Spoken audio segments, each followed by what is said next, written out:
கார்த்திகை தீபத்தன்னைக்கு இந்த ஒரு பூவை நீங்க தண்ணியில போட்டு வைக்கிறது மூலமா அடுத்த வருஷத்துக்குள்ள உங்க வாழ்க்கையில ஒரு பெரிய முன்னேற்றத்தை பார்க்க முடியும். தன வரவு பண வரவு அதிகமாகி உங்க வீட்ல செல்வம் கொழிக்கும். இது மகா பெரியவா அறிவுறுத்தின ஒரு அருமையான கார்த்திகை தீப வழிபாடு. இத பத்தி மகா பெரியவர் பேசும்போது நம்ம வாழ்க்கையில இருக்கக்கூடிய இருள் நீங்கி வாழ்க்கை ரொம்ப பிரகாசமா ஒளிமயமா இருக்கணும் அப்படிங்கிறதுக்காக தான் ஒவ்வொரு வருஷமும் கார்த்திகை மாதத்தில் வரக்கூடிய கார்த்திகை நட்சத்திரத்தை தீப கார்த்திகை திருநாளா கொண்டாடுறோம். அன்னைக்கு உங்க வீட்ல 27 நட்சத்திரங்களை குறிக்கிற விதமா 27 விளக்கேத்தி வைங்க. ஒரு விளக்கும் பிரகாசமாய் எரியும் பொழுது உங்க வாழ்க்கையும் பிரகாசமாக மாறும். இது ஒரு பக்கம் இருந்தாலும் கூடுதலாக உங்க வீட்ல எதிர்மறை சக்திகள் அதிகமா இருக்கு, தன வரவு பண வரவு ரொம்ப கம்மியா இருக்கு அப்படின்னு நினைக்கிறவங்க இந்த ஒரு பூவை உங்க வீட்ல ஒரு சின்ன கண்ணாடி கிளாஸ்ல தண்ணி ஊத்தி அதுல போட்டு வைங்க. இப்ப சொல்லக்கூடிய இந்த பூ தன ஆக்ரோஷ்ண மூலிகை, பண ஆக்ரோஷ்ண மூலிகை, லக்ஷ்மி கடாட்சத்தை ஈர்க்கக்கூடிய ஒரு அற்புதமான பூ. அது என்ன பூ அப்படின்னா வெள்ளெருக்கம்பூ. வெள்ளெருக்கம்பூவுக்கு எதிர்மறை சக்திகளை விரட்டி அடிக்கக்கூடிய ஒரு அபாரமான சக்தி இருக்கு. ஒரு சில பேர் வீடுகள்ல வெள்ளெருக்கு கட்டைய வச்சு விநாயகர் செஞ்சு வழிபடுவாங்க.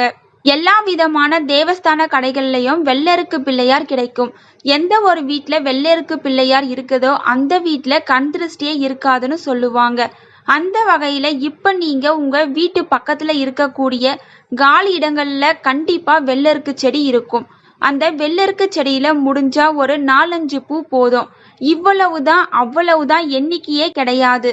உங்களால எவ்வளவு பூக்கள் எடுத்து வர முடியுதோ அந்த பூக்களை எடுத்துட்டு வந்து நல்லா கழுவி சுத்தப்படுத்திட்டு உங்க வீட்ல நீங்க விளக்கு ஏத்துறீங்கல்ல, அந்த விளக்கு ஏத்துறதுக்கு அதாவது கார்த்திகை தீபத்துக்கு விளக்கு ஏத்துறதுக்கு முன்னாடி சின்னதா ஒரு கண்ணாடி கிளாஸ் இல்லைன்னா கண்ணாடி கிண்ணம், பிளாஸ்டிக்கோ எவர் சில்வர் கிண்ணமோ இல்லாம கண்ணாடி பவுல் இல்லைன்னா கண்ணாடி கிளாஸா இருக்கிற மாதிரி பார்த்துக்கோங்க. அதுல அந்த கிளாஸ் அந்த பவுல் நிரம்புற அளவுக்கு தண்ணி ஊத்திட்டு சுத்தப்படுத்தி வச்சிருக்க வெள்ளருக்கு பூவை அதுல பரப்பி உங்க வீட்டோட நிலைவாசல் படிக்கட்டுல வச்சிருங்க.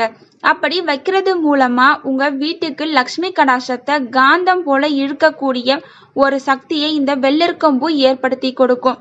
அதுவும் கார்த்திகை தீபத்தன்னைக்கு வீடு பிரகாசமா இருக்கக்கூடிய அன்னைக்கு இதை நீங்க பண்றது உங்க வீட்டுல பண வரவு தன வரவை அதிகப்படுத்தி கொடுக்கும்.